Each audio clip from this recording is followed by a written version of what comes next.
So we technically already did news this week on Sunday, but we gotta do it again because there's a lot of upcoming Fridays where I won't be able to do it. So we're gonna try to stick to it as much as we can so we don't skip a lot. Obviously, short news week because we already did a bunch. The main thing is going to be the Nintendo Direct, which we'll do at the end because it's going to be the big one, the big one. But we do have a handful of other stories as well as a dev dub that we will go over. And I'm excited about it. I hope you guys are too. Let's start off with Nintendo. So this is Chris Scully in VGC. So Nintendo now has a US patent on summoning characters and making them battle for you. New patent theoretically covers an action that is present in numerous non-Nintendo games. So this all stemmed from, obviously, their suit against Palworld that they couldn't patent or claim the game, even though it was super similar. So they created patents on mechanics of the game and then said, you can't do this because we just patented it. So as spotted by Games Fray, Nintendo was granted a patent last week which covers the action of summoning another character, making the battle on the player's behalf. Specifically, the patent describes a situation where a console or other system is being used to run a video game from storage. The player controls a character in a virtual space. The player can perform an input command to make a sub-character appear, i.e. summon another character.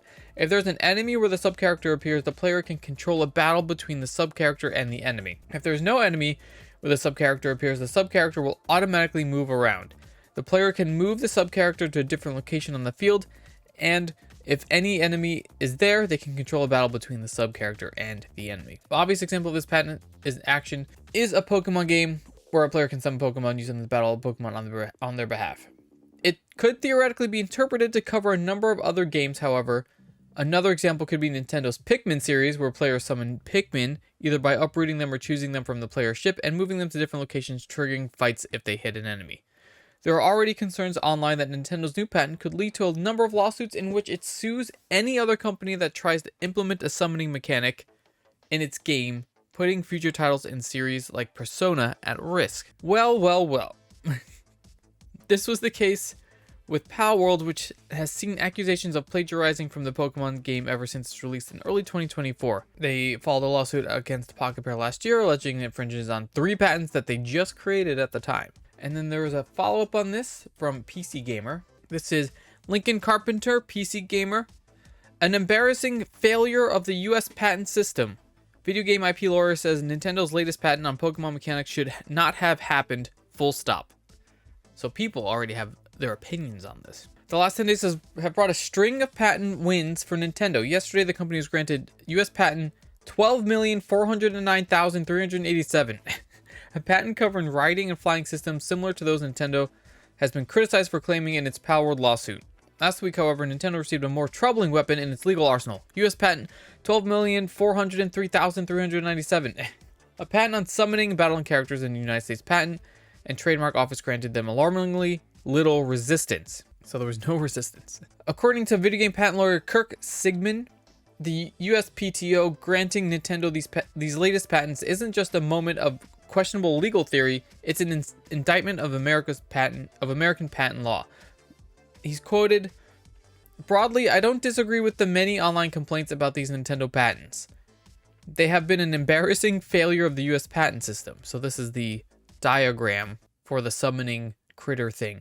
The 387 patent granted this week, Sigmund told PC Gamer, got a bit of pushback, but barely. After its initial application was deemed invalid due to similarities to existing Tencent and Xbox related patents, Nintendo amended its claims based on interviews with the USPTO, which then determined that the claims were allowable for substantially the same reasons as parent application. That parent case had an even weirder and much less useful prosecution history. Most of the claims made in the 387 patent's single parent case, US patent number 12,246,255, were immediately allowed by the USPTO, which Sigmund said is a very unusual result. Most claims are rejected at least once. When the claims were ultimately allowed, the only reasoning the USPTO offered was a block quote of text from the claims themselves. This seems like a situation where the USPTO essentially gave up and just allowed the case, assuming that the claims were narrow or specific enough to be new without evaluating them too closely. I strongly disagree with this result. In my view, these claims were in no way allowable. So there are patent experts that are saying, I can't believe Nintendo was allowed to do this, which is honestly super valid. I don't understand how Nintendo is clearly just creating new patents for mechanics they've been using for a long time because they're noticing an uptick of people copying them. It's insane stuff. This is just Nintendo. And we'll see more batshit crazy Nintendo stuff later on when we go to the Direct. It's insane. Mechanics that have been around for decades are just now getting patents. Insane. But that's basically it for the larger news stories. Most of everything else is smaller news, except for the dev dub and the Direct. Going to the next story, smaller news. Starting off smaller news. This is Chris Scullion VGC. So the Machine Games were talking about how the Wolfenstein series is supposed to be a trilogy, which means there should be another one coming out. We have a story to tell. Machine Games says Wolfenstein is a trilogy that isn't yet finished. The Swedish studio recently developed Indiana Jones and the Great Circle, but before that it was mainly focused on Wolfenstein series of first-person shooters. Includes 2 main entries, Wolfenstein The New Order and Wolfenstein 2 The New Colossus, as well as a prequel, a spin-off, and a VR experience. However, in the latest installment of No Clip documentary series about the history of Machine Games, co-founder and studio head Jerk Gustafsson said the studio always planned on a main trilogy of games, meaning a third title remains undeveloped. The first game is very much about protagonist BJ and how obviously he understands that the Nazis have won the war, but it's also a very personal journey for him. But at the same time, he meets Anya and starts to see that there are other things at play as well, not only fighting Nazis. Everyone should be fighting Nazis. And then moving into New Colossus, then we move into a wider group of people around you being part of the resistance, something bigger and something also like a family to you. But at the same time, you're also preparing to start maybe your own family. I think it's important to say, because we have always seen this as a trilogy, so that journey for BJ, even during those first weeks at id Software when we mapped out New Order, we still had the plan for at least that character. What will happen in the second one? What will happen in the third one? I think that's important to say because at least I hope that we're not done with Wolfenstein yet. We have a story to tell. So this is exciting. I really hope we get that last Wolfenstein game, and then maybe we actually play these games. I've never played one of these games, and they always look so fun, but I've just never played one. Maybe we get into it. If we hear that this is being developed, or if we see a teaser for it at some point in the future, we're jumping in. Trust. Next, some unfortunate news for Atari. This is Chris Scullion VGC again. So Atari launched its own Metroidvania on the same day as Silksong, but it's only hit 12 concurrent players on Steam. This is unfortunate. Atari's decision to release its own Metroidvania game on the same day as Hollow Knight appears to have seriously harmed its initial momentum. Adventures of Samsara is a modern reboot of Adventure, the 1980 action-adventure title credited as one of the most influential games of all time. The game, which is developed by Brazilian studios Ilex Games and published by Atari, makes use of pixel art and combines classic gameplay and deeply connected world and a heady, twisting narrative of death, rebirth, and memory. However, Atari decided to release Adventure of Samsara on September 4th, the same day as the hugely anticipated Hollow Knight Silksong. Most publishers will have sought to avoid releasing their game at the same day, such as such massively hyped game regardless of its genre, but to actually release a Metroidvania on the same day as one of the most eagerly awaited Metroidvania games ever appears to have been a miscalculation. According to Steam database and originally spotted by Kotaku, Adventure of Samsara has only managed to hit a concurrent player count of 12 players on Steam since it's released. That was 8 days ago. Hopefully it's up from there. Let's do a quick discount double check on that. Adventures of Samsara. So since its release, its all-time peak has been 15 players. That's unfortunate. Well, this game is also available on PS5, PS4, Xbox Series X and S, Xbox One, and Nintendo Switch. So it's not yet clear how well it's sold across all formats. And here's the quick, we could watch the quick trailer to refresh people's memories on what this game was. Look, it loaded so quick. So it looks fairly cool. It doesn't look anything crazy, but it looks cool. It's got good pixel art. It's got cool maps. It's got cool enemies. So it doesn't look like a terrible game. There's no terrible rating on it. It's just, unfortunately, everyone's playing Silksong.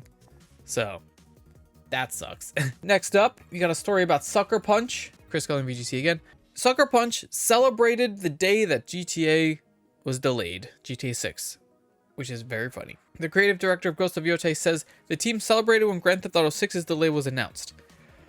So Rockstar Games has previously said the highly anticipated GTA 6 would be released in 2025. Yeah, okay. With publisher Take-Two still saying as recently as February it was launching fall of calendar 2025. There's no way. However, in early May, the studio announced that the game had been delayed to deliver at the level of quality players expect and deserve and would now release May 26, 2026. The news likely came as a relief to developers and publishers planning on releasing games in the second half of 2025, as releasing around the same time as GTA 6 would likely have been a financial kiss of death. This was confirmed by Ghost of Yotei creative director Nate Fox, who said the team at developer Sucker Punch was delighted to hear it wouldn't have to compete with a Rockstar game at release. Was asked during an interview, "We're all still hungover, multi-month hangover. That was a great day." So, I mean, it makes sense. Look at his face. He's so excited about it. I mean, who wouldn't be excited? Especially a game like this, which is like Ghost of Yotei is gonna be a really good game, right? If the first one's any indication, it would have been very upsetting to have Ghost of Yotei specifically be undermined by GTA 6, because there's no other release is gonna survive a GTA 6 release. It's just not possible. So, hey, more power to them, you know. Next up, Andy Robinson, VGC. Ubisoft confirms Far Cry will more predominantly push multiplayer in the future. I hope they just mean co-op. Ubisoft has confirmed it intends to more prominently integrate multiplayer into future installments of Far Cry. Speaking on stage at Saudi Arabia's new Global Sport Conference, CEO Yves Guillemot was asked about the future of the shooter series, which recently fell under the control of a new Tencent-backed subsidiary. According to Guillemot, the goal on Far Cry is really to bring the multiplayer aspects more predominantly pushed, so that it can also be played for a long time by players. The game is already going to take a long time to beat. The exec's comments potentially corroborate press reports from 2023, which claimed that Ubisoft was developing Far Cry 7 as a standalone Far Cry multiplayer game. It was claimed at the time that Far Cry 7 was being made with Ubisoft's Snowdrop engine rather than the Dunia engine used for recent series entries. The multiplayer game was described as an extraction-based shooter set in the Alaskan wilderness. Far Cry 6, which was released in 2021, included online campaign co-op, but didn't have a competitive multiplayer component.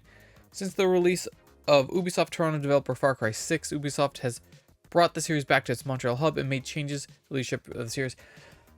I don't expect this idea to go very far at all. I don't understand why they think adding multiplayer to Far Cry specifically, and it's not co-op campaign related, is gonna do good.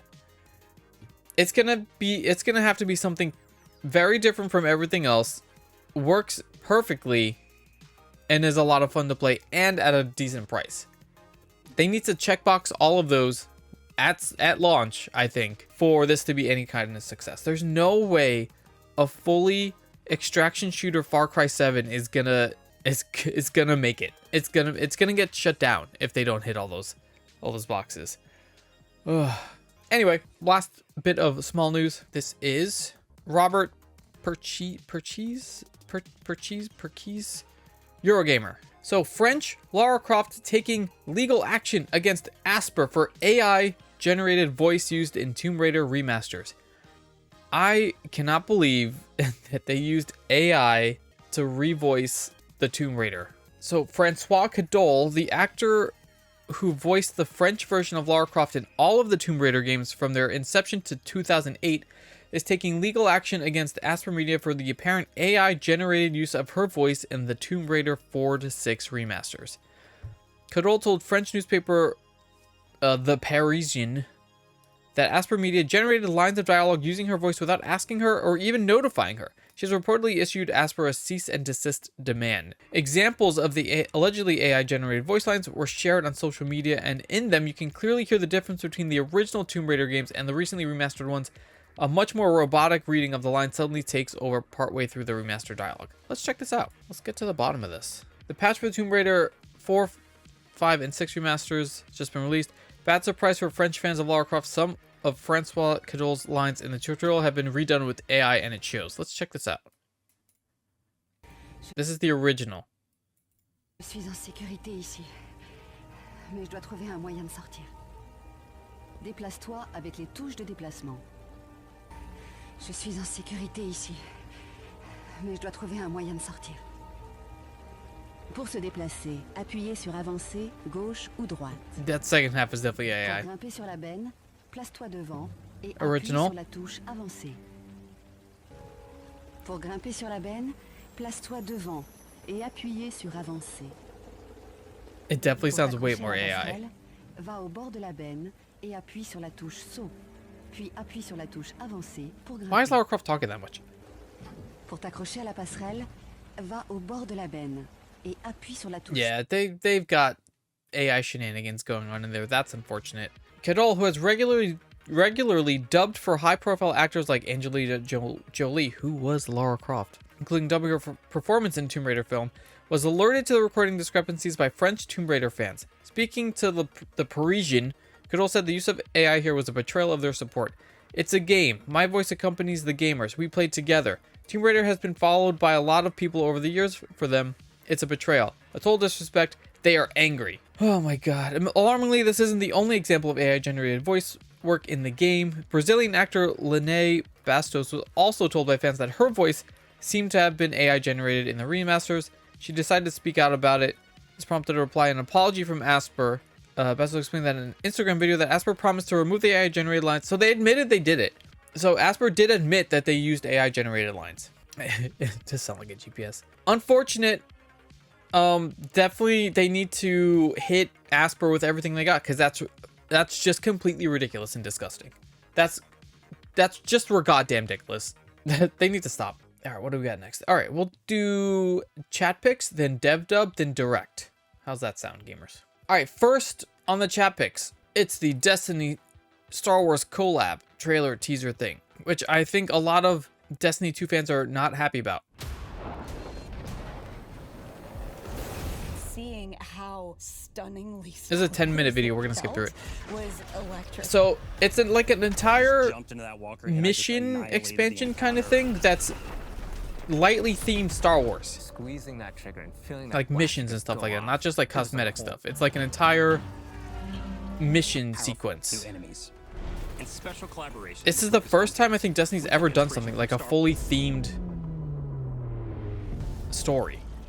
Or two Look at Star Wars and you look at Destiny, you can kind of see that parallel that exists. I guess For that's a instance, Sarlacc our pit. Dredgen, they're our Sith. pretty sithy. Yeah, and then you've got the Barrett Imperium, and they are very, very Empire-like. Yes. They have a huge appetite for expansion. I think still feel with this. Just show me the stuff. Action, the Baron. Drifter, take down. You're gonna Definitely choose saw that lightsaber in the beginning. The AT-AT. to pick a bounty hunting job for the Fallen to take out some Smuggler, bounty and then hunter. you either match this within these defeat your boss, get to the exfil with whatever time you've got left. Oh wow, Airship abilities. the fucking walkers are You've got nuts. things like airstrikes, Jesus. cabal drop pods, vehicles like the cabal walkers, Cabal. Oh, you can use that shit? That's crazy. swoop bikes, turrets. We've got 9 abilities, 7 upgrades. Jesus There's Christ. a ton of stuff that you can bring in and just change how things That's play. so It's like much. a tech tree of options. It's like a whole tree of options across support, defensive, and They really offensive. added. They really did a lot for Versus this thing. junk. Post feels appropriate for both Star Wars and for Oh, us. this is When definitely we looked at very Mos Star Wars Eisley's coded here. inspiration, we knew that we could play in that playground in a really fun way. From the ghosts that you'll see floating around to one Elixni with all 4 of his Elixni arms shaking up drinks. This is so Per se, silly. They're run by Scions, and their enforcer. This is route like Crimson Dawn. individuals do. Building your power so that you can. A lot of yapping. A lot of yapping in this. You can use this Just watch fucking out for that thing? double cross. Yeah. It's got the same audio.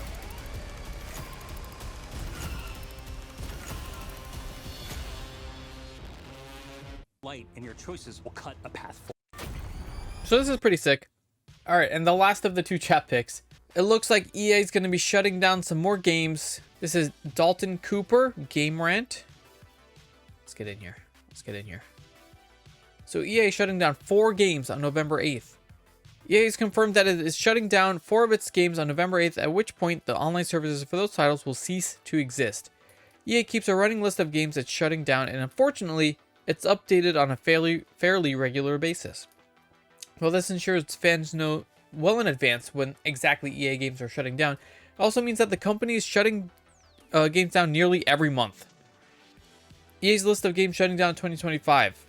It's a pretty decent sized list. So obviously a lot of these happened already, but in the coming up, starting from like October, you got NHL 21, Need for Speed Rivals, Madden 22, FIFA 23, Dirt 3, Dirt Showdown, Grid Autosport, Grid 2, and EA Sports FC Empires, all shutting down this year. Upcoming to be shut down this year. It's a lot of games. We're gonna just see more of this going forward for sure. But that's it for our news stories, except dev dubs. We got a dev dub here, and it's gonna go to Acclaim. They're back, and they've got games to tell you about. Chris Scully and VGC. Acclaim marks its return by announcing 9 new games. It was announced back in March that Acclaim, which declared bankruptcy on September 1st, 2004, that's over 20 years ago, has been resurrected, led by CEO Alex Joseph, the former founder and CEO of Graffiti Games, Turner Boy Commits Tax Evasion. Now, in a presentation dubbed the Play Acclaim Showcase, the returning publisher revealed 9 new titles by indie studios. We're ecstatic to relaunch Acclaim with a lineup that captures our legacy of bold creativity and delivers fresh, unforgettable experiences. These games are just the beginning of our mission to redefine fun for players everywhere. The full list of games, complete with Acclaim's own description, is as follows. We got Toss Down, delivering packages in a world where everything's out to kill you. You got Ground Zero Hero, which kind of looks like a Plants vs. Zombies type game. I don't know. It's a roguelike. It's an action roguelite. Basketball Classics. 5-on-5 basketball. Pixel Washer, a power wash simulator, but your pixel top down. The Prisoning Fletcher's Quest. Escape your perilous mental prison in a Metroidvania drenched in anxiety based on a very true story. Grid Beat, a rhythmic fueled cyber dungeon crawler where every move must match the music or risk total system shutdown. Talaka, a fast-paced combat-driven roguelite that brings Afro-Brazilian mythology to life in a vivid hand-painted world unlike anything you've ever seen. Our style looks fucking sick in this one. Fucking sick. This one looks pretty cool too, the grid here. Hyper Yuki Snowboard Syndicate. Race, compete, and explore the slopes as colorful cast of unique characters. And this is the last one. Catanaut. A fast-paced Metroidvania-inspired action roguelike blending fluid combat and cosmic horror. So a lot of Metroidvania type games that they've announced. There's a lot of blood. You got a lot of blood here. This creepy monster. That's kind of gross. But 9 games is a lot. Oops. Acclaim is back, gamers. And they're also, the tab for Acclaim is back. That's a lot of stuff. I'm super stoked about this. Hopefully, most of these games do well. Or hopefully one just takes off and goes nuts. Because that would be really cool. But hopefully all of them do really well. And Acclaim is back for good. Because that's really awesome. So they get the dev dub for being resurrected and announcing 9 games, 9 indie games. That's awesome. That's so exciting. All right. And now we hit the direct. I think the Eurogamer one's in order. We'll use the Eurogamer one. All right, going through the list. The first thing was the Super Mario Galaxy movie announcement trailer. It's just a teaser. You got this little butterfly flying around, and it's goes up Peach's castle, then goes up into space, and then Super Mario Galaxy the movie, and all the cast is basically returning. It's a big jump from the first one to the second one in terms of like the games. It's a big jump, but yeah, sure, it should be fun. Mario Galaxy is one of the best ones. Then they announced the combo pack Galaxy 1 and 2 for the Switch 2. Again. Well, I mean, it was for the Switch, but not the Switch 2. So that's fun. They announced Mario Tennis Fever coming to Switch 2, and they added some new features. They added like an adventure mode that actually looks pretty fun. I actually might get this game because the adventure mode looks super, like, just for the, where is it? They're babies. They turn into babies. Where is it? Where do they turn into? Here. They turn into babies. No audio. Look, they turn into babies. Look at them. Look at these little fuckers. Except for DK. But look at these little fuckers. Look at this little Waluigi. Look at this little guy. This little evil little baby. They announced upgrade and some expansion for Mario Brothers Wonder for Switch 2. Yoshi and the Mysterious Book they've added here. So it's a new Yoshi game. It's pretty cool. They're excited about it. It's got cool art style. It's not fully frames. Not all the frames like how Yoshi likes to do. Then some things that don't get Storm Lancers, Dinkum, Popcom. Tomodachi Life with your Miis? Sure. Mortal Kombat Legacy to Switch 2. Final Fantasy VII Remake Intergrade. Dragon Quest Reimagined. So this one is one that a lot of people are excited for. Very excited for the Dragon Quest. I've never played one of these games, and I don't think I ever will. But who knows? Anything can happen, you know? Hades 2 Switch release date. September 25th. More amiibos. They showed off a lot of like really cool new amiibos. They're all going to be super expensive, but they showed off a lot of really cool new amiibos that I like a lot. Age of Imprisonment release date November 6th. This is going to be exciting. They showed off some new like abilities and stuff like that. 7 Reimagine coming next year. Now this is one of those things where I don't know what the fuck Nintendo's doing. So they announced the Virtual Boy Nintendo Classics for coming to the Switch and Switch 2, which is cool, which is fine, but then they require you to get the stupid physical thing from back in the day. They're re-releasing this dumb thing. And there's no way this is going to be cheap. So if you want to like stick your head into some goggles, because you can't just wear them, you gotta stick your head. $100. You pop your little Switch 2 in there. And then you just go in there and look, and then you have like seizures because you just see red. Hey, but don't worry, gamers. There will be a cardboard version. So Labo is back, guys. Nintendo Labo is back. They've brought back the cardboard. You can throw your Switch in it again. You're all good. This is insane. Anyway, Fatal Frame 2 remake, Switch 2 upgrades. Power Wash Sim 2. The Suika game's coming back. I cannot believe Eurogamer didn't put a little trailer for the Suika game officially coming on the Switch 2 with like circle mode or whatever. Metroid Prime 4 Beyond, December 4th. That's exciting with some sweet amiibos again. Already got some paid DLC for Bonanza. That's exciting. It's just random Pokemon stuff. A lot of the weird Mega Evolutions coming out. And then a bunch of like other smaller things, Monster Hunter Stories 3, and then Resident Evil Requiem headed to Switch 2. Fire Emblem is back. And that's basically it. The main stuff really was the Mario stuff because it is the 40th anniversary for Mario. So everyone's excited about that. They're like reopening or like redoing the ticket system for like the Mario Museum in Kyoto or something. Which you can't even get into because it's constantly sold out. But check out these babies. Check out these fucking babies. I wish we would be able to watch a bunch of these trailers if it wasn't Nintendo. Nintendo was really strict about their fucking shit online, so we're not even gonna risk it. But that's gonna be it for gaming news for this week, gamers. The second one this week. But shh, don't tell anybody. So that's it, guys. This was a lot of fun. We started way too late, and I apologize about that. It's not my fault. That's just how it is sometimes. All right. That's it. Thank you all for hanging out for news. Check out the links in the chat. We'll probably have this VOD up hopefully on Monday. Actually, we'll try to get it up Sunday. If we don't get up Sunday, we'll get it up on Monday. It's going to be one of those 2 days. Because Sunday, I will not have time to edit it for sure.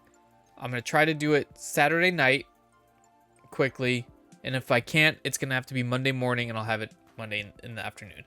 I'll try my best. I only have so much time. Gamers. But that's it for me. Thanks everyone that hung out for news in the live chat. Make sure to like the video, comment in the video, whatever you got to do. Do your thing. Especially the shorts. Guys, if you see the shorts come out, please interact with those videos. We need the shorts to pop off. The DevDub shorts. That's for me.